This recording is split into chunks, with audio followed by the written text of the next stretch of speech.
नमस्कार। मैथिली पाठशाला में मैं आकाश आप सभी का स्वागत करता हूं। आज के वीडियो में जो हम लोग चर्चा करेंगे वो अररिया ज़िला के बारे में है।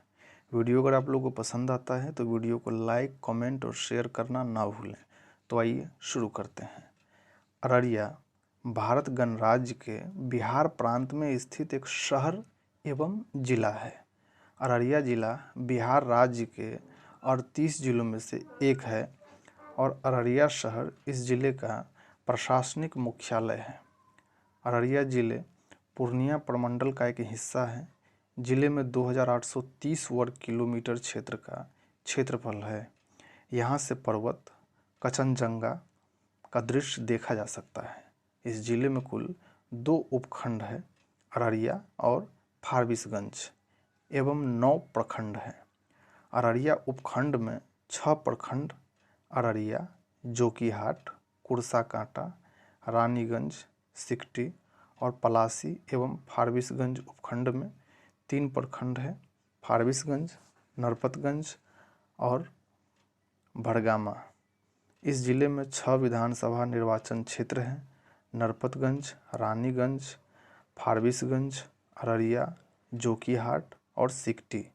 ये सभी अररिया लोकसभा निर्वाचन क्षेत्र का हिस्सा है।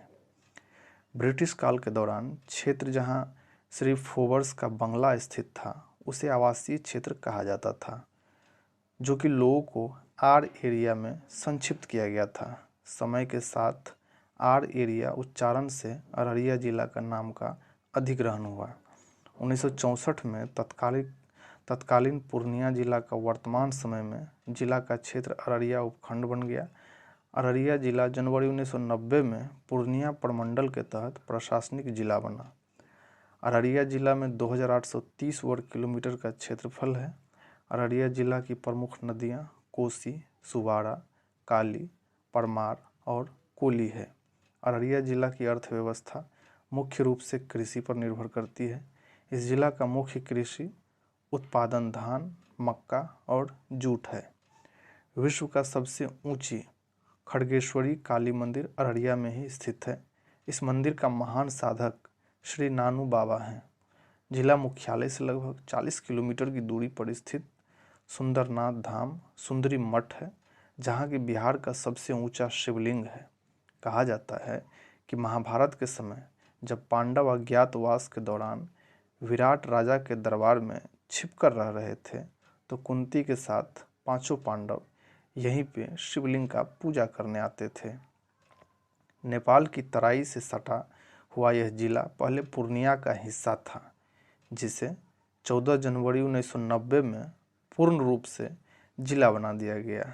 यह जिला प्रसिद्ध हिंदी साहित्यकार फणीश्वर नाथ रेणु की कर्मभूमि रहा है। तो आज के वीडियो में बस इतना ही। उम्मीद करता हूँ आप लोग को वीडियो अच्छा लगा होगा। अगर अच्छा लगा हो तो वीडियो को लाइक, कमेंट जरूर करें। धन्यवाद। जय मिथिला, जय बिहार।